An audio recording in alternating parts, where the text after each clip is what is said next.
It's time to rev up your engines. America's Car Show with Tom Torbjornsen is on the air on WBBZ TV. Brought to you by the AAA of Western and Central New York. Get the AAA guarantee at all Western New York Car Care Plus locations. By NAPA Auto Parts. Get NAPA know-how. And by Dunn Tire. Service you deserve from professionals you trust at Dunn Tire. Now, here's Tom Torbjornsen. Welcome. You have entered a turbo TV experience like no other. I'm Tom Torbjornsen. Get NAPA know-how, impress your friends and family. I'll answer your car questions and connect with you later on in the program, but first, let's go out and test drive a CX-9 Mazda Crossover. So we're on location at Town Mazda. I'm here back with John Burgaster, and John is a sales and leasing representative here at Town Mazda. Welcome back to the show. Thank you, Tom. Now, we're going to take a look at a SUV that Mazda is working with, the CX-9. Beautiful car. John, tell me about this vehicle. This is the 2013 CX-9. It's been reimagined or refreshed, if you want to say, for 2013. You're going to see difference from the 12. It's going to be the front rear bumpers and the exhaust profiles. So just some nice refreshes on the outside and the inside as well, with the interior and dash layout. Talk to me about the engine. 3.7 liter V6, variable valve timing, dual overhead cam, about 276 horsepower. So a lot of oomph going through this, and delivered either to the front wheels or all-wheel drive. Oh, nice. So very nice engine for your crossover. Moving around to the back of the vehicle, or the side actually, I'd like to take a look at the room inside. Looks roomy. Yeah, very roomy vehicle, seating for 7, third row, very versatile too. You can fold down the second or third row in many different configurations to suit your needs for your family. Or you can fold them all down flat if you need room to carry stuff. Yeah, that too. Yeah, plenty of room. You get a couple sheets of plywood back there if you needed to. This is the second row.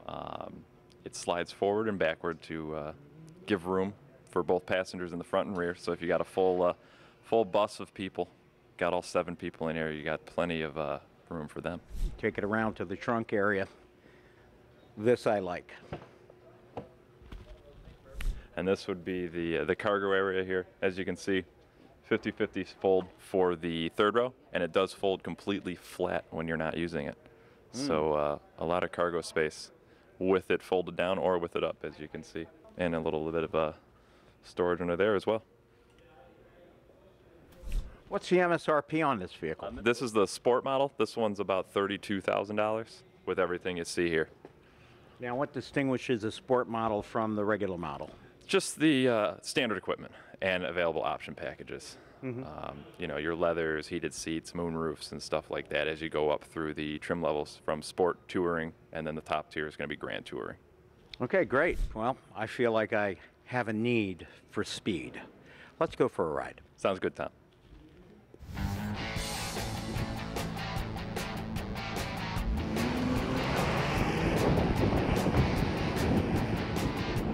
I'm looking for a non-suspect parking lot to go have some fun in.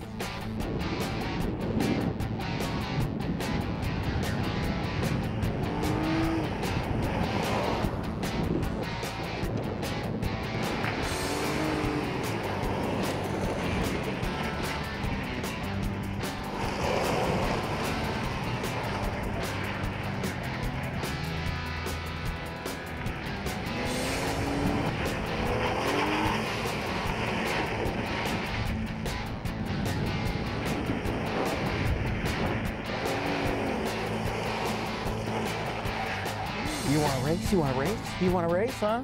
Yeah, I'll race you. I'll blow your doors off there, buddy boy.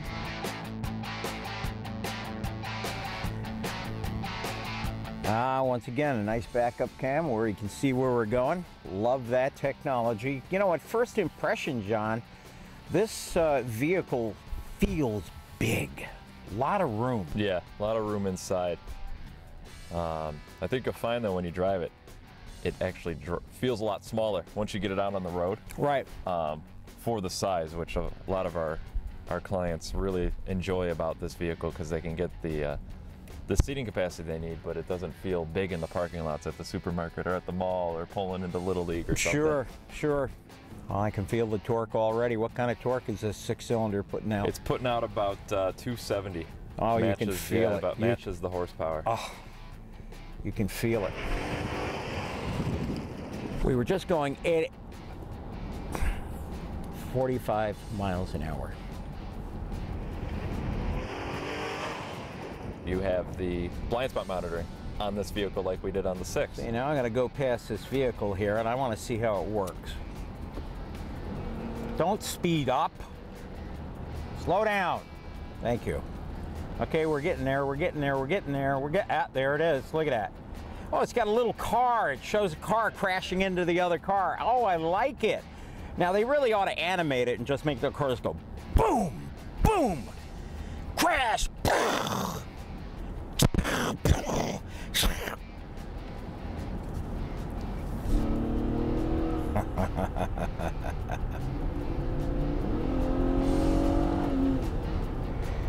Yeah, I could get in trouble with this.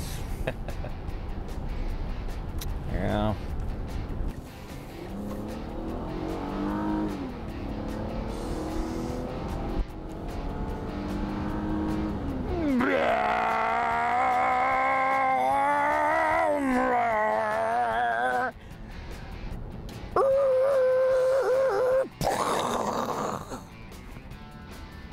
It does pull very nicely, Jonathan.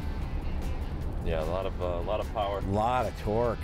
Now, this is the all-wheel drive version? This is the all-wheel drive model, correct. Now, how does the all-wheel drive work? Is it an automatic system? It's an automatic all-wheel drive system in a dry weather situation, cruising down the throughway. It's going to be mainly front-wheel drive. Gotcha. But in a slippery situation, it's called torque sensing, limited slip differential. Gotcha. Center mounted, and it'll transfer power front and rear where need be. Got it. Nice. Very nice. You know, as I drive along and consider the high center of gravity of this vehicle along with the width, you would think that it would be unstable in traffic situations. Not only that, today is a very windy day. And what I'm finding is that it's very stable on the road. And the reason why are really for a couple. Yeah, it's wide, but it also has a very wide stance. That meaning the tires are pushed out to the utmost corners of the body of the vehicle, giving you a much better stance on the road. Cornering and handling, grip.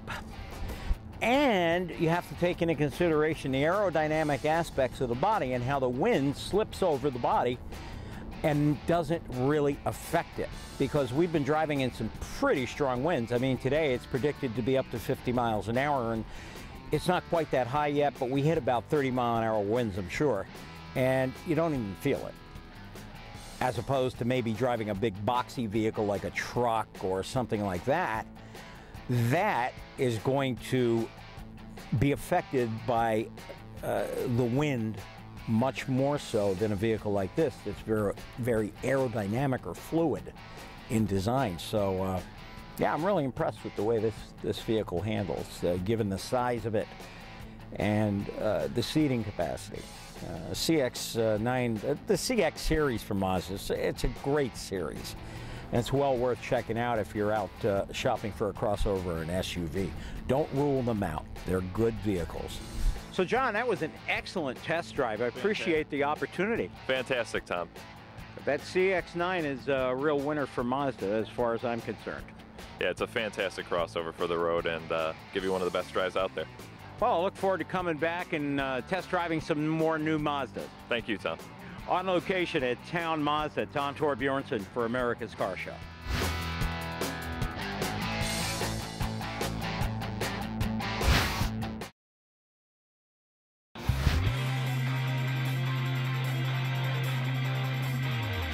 Tom Torbjornsen here with your Napa Car Care Minute, back in the machine shop with Tom Battaglia. Now, we talked about last week the cleaning process on any machine process on engines and cylinder heads and stuff. We talked about the jet washer, then the parts tumbler. Now, there is an alternative cleaning process, and that is this machine right here. Talk to me about it. Well, this is an oven, just like you would have at home. It's we put cast iron pieces in there, or anything ferrous metal, 700 degrees, bakes all the oils off. Comes out not clean, but oil-free. Now, what would be the next process in getting it as clean as you want it to be for machine work? Well, then we put it in this machine, which is a shot blaster. It shoots little steel pellets, very fine little steel balls at the part, at a very intense rate, and that's called shot peening. And that cleans everything up and gets it to the pristine condition that you need it in order to do the machine work. Yes, it gets all the rust off. The cast iron comes out looking like new. Outstanding. Tom Battaglia, wow, did we get an education here the last couple of weeks. Thanks so much. You're welcome.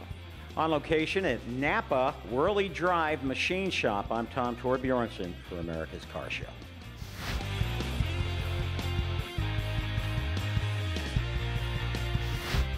And welcome back to America's Car Show. I'm Tom Torbjornsen with your automotive news in the rear view.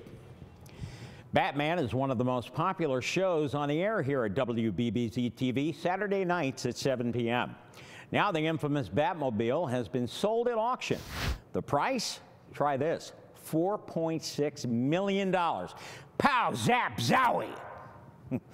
That's big bucks for the Cape Crusaders wheels. The man who designed the car is George Barris. He built it in late 1965 and held on to it until now.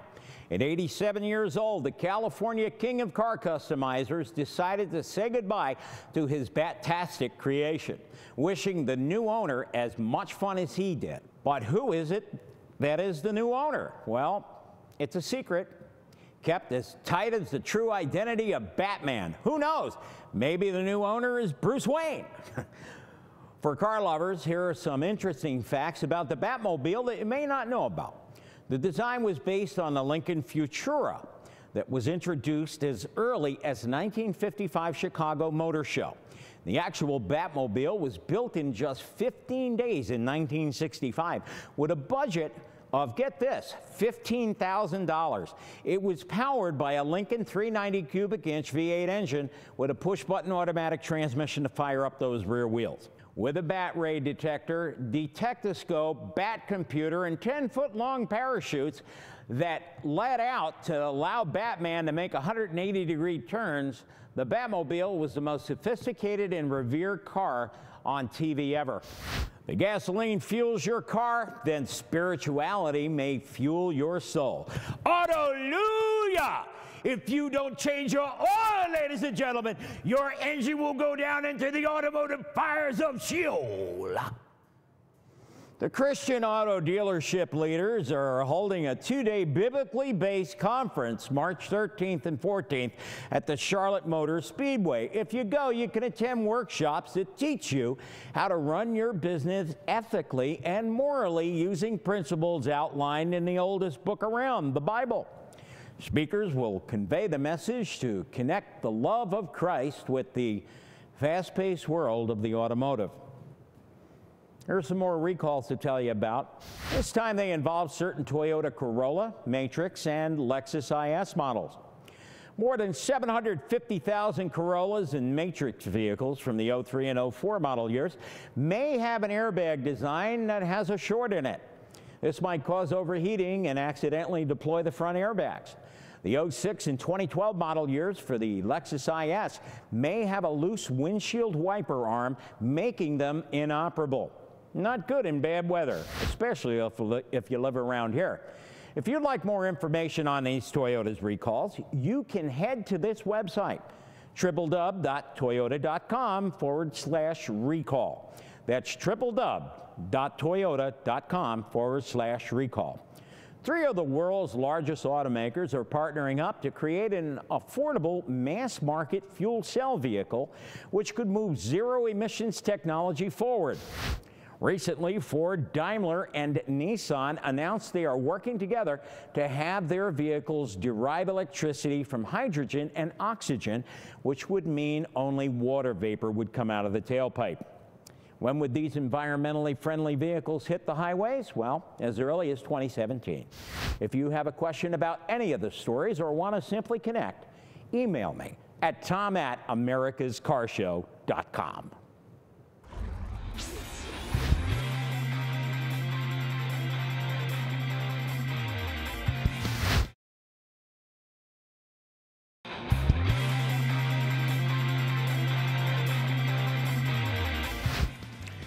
I'm excited. We're back here at Napa on Worley Drive in Williamsville. We're back in the machine shop with Tom Battaglia. Tom? Welcome back, Tom. Nice to see you again. Thanks for having me. Appreciate it. I want to continue what we were talking about last week. We were talking about engine rebuilding and that kind of thing, and cylinder boring and honing and fitting pistons and pins and rods. Now I want to show a little bit about what happens when a crankshaft is ground. Okay. Can you help us with that? Sure can. All right. Mike is setting up a crank right now, and we're going to take a little cut on it. What this is basically an offset lathe. It's special. This is all this does is crankshafts. Okay. We're removing usually 20 thousandths, 30 thousandths of an inch is all, and he has to be very precise, right to the dot. Within a half a thousandths. Now, why do you want to? Why would someone have to grind a crank? Well, the crank pin has to be round, or the main journals have to be round. And if something happens, you lose oil pressure, you have an engine failure of some sort, the pins get scratched, they're not smooth, they have to be refinished. So we go a little smaller, and then we order bearings that are a little bigger. And it makes it like new. Outstanding. Now that green stuff that he's spraying on there is oil. That's a coolant, yes, and it has it's a synthetic coolant. Oh, okay. That prevents rust and lubricates and cools as it goes. Yeah, he is operating in fractions of a thousandth, isn't he? Oh, absolutely, yes. Now you can see how the pins are offset. The entire crank is rotating around the one journal. The one journal, that's the one we center on. Wow. And then when we do the mains, that's a straight line. We'll offset it for the mains. Wow, that's got to be quite a machine in order to handle all that weight and do what it does without having any vibration or any chattering or anything like that. Exactly. Well, you have to set it up. You know, you're not seeing the setup process here. There's counterweights on the machine that have to be, will balance it out. And he sets that up by hand and gets it all precise before we start. Now, when you're all done here, essentially you've got yourself a new crankshaft. Absolutely, just like new. Yep.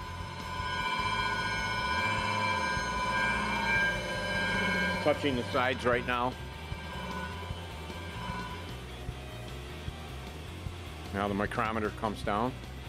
Okay, so he's measuring the journal to see if it's got it set for the amount. If it's true and if it's if what? Well, it's not true yet, but as the stone comes in, the mic will go down. He has it set for 20 thousandths or whatever he's removing. Okay. And when it gets to 0, then he's done. So he has to watch. So he grinds and watches the needle until it goes to 0. Yeah. Okay, so he's putting a micrometer in there and he's taking a reading on it. Yes. Double checking everything. Yeah, I would imagine if you're working on a one-of-a-kind crankshaft that's not available in the state of New York, you probably want to check, then recheck again before you grind. Well, we do that with everything. Yeah, right. You don't want to make a mistake. Yeah.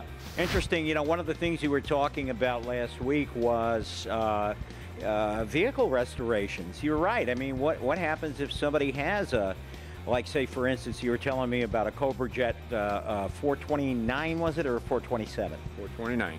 429 that a guy had a police car that he was putting in, and the only way to restore that police car to original equipment or original configuration was to have that engine. Absolutely, it needs that engine, or the car doesn't have the value on the market, you know, to sell. So yeah, you can't just stick anything in there. They want it to be numbers matching, they call it. The number on the block will match the number on the car. Now, I notice crankshafts of all kinds of sizes, shapes, and configurations in your shop. I mean, you work on virtually everything, don't you? Well, there are limits. The machine is limited as far as how big we can go and how small. But we can do every passenger car and some light diesels. The big trucks we can't do. The machine's too little. Right. So we're kind of limited to the passenger car and light truck market. We can do like small engine, Kohlers, Briggs & Stratton, things like that. You know, one-cylinder engines, those we can do in there. So it's just a process, a slow process. Once it gets going, kind of moves along, but it is very precise. Tom Battaglia, foreman of shop foreman here at Napa Machine Shop on Worley Drive. Thanks so much for your time. Hey, you are very welcome. Thank you. On location at Napa Worley Drive, I'm Tom Torbjornsen for America's Car Show.